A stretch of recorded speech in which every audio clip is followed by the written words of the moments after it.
हे भौजी तू केने केने करवावेलू एक बार बता दो। मुंह में अगाड़ू पछाड़ू सब में। अभिले दुखाता हता हर मरा हलका हलका हलका। अभी ले दुखाता हल्का हल्का तोहर मरल का बुझाता कस के गथाइल बा भौजी।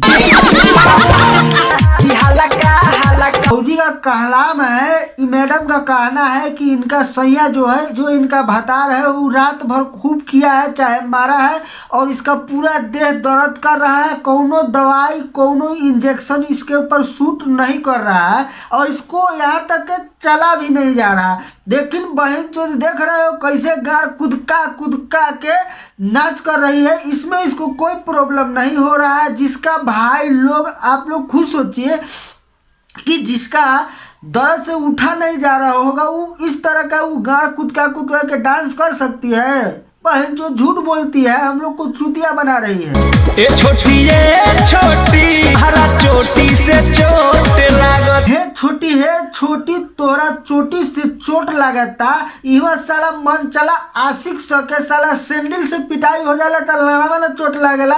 आई ही धौराम हुए जिनकरा चोटी से चोट लागता, हमारा लड़ावा से चोट लागता।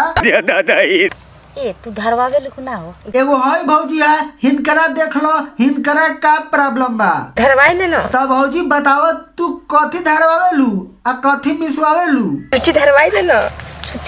शादीशुदा बनी सन नहीं जानत, जितना है उतना जानत तारे। हे भौजी ऊ का जानता आ न जानता, बियाह भइल बा कि न भइल बा?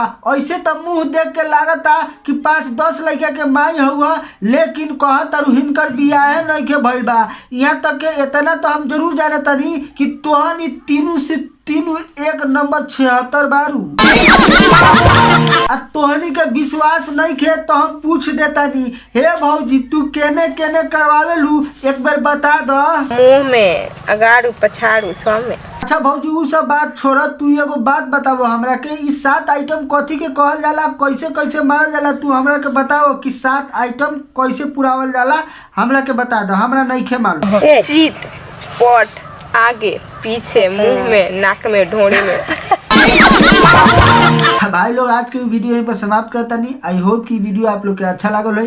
अगर वीडियो अच्छा लागल हो तो वीडियो के लाइक करें, हमारे चैनल के सब्सक्राइब करके घंटा बजा दें ताकि कोनो वीडियो डालें तो आप तो पहुंची सबसे पहले। Thank you, thanks for watching, धन्यवाद, बाय बाय।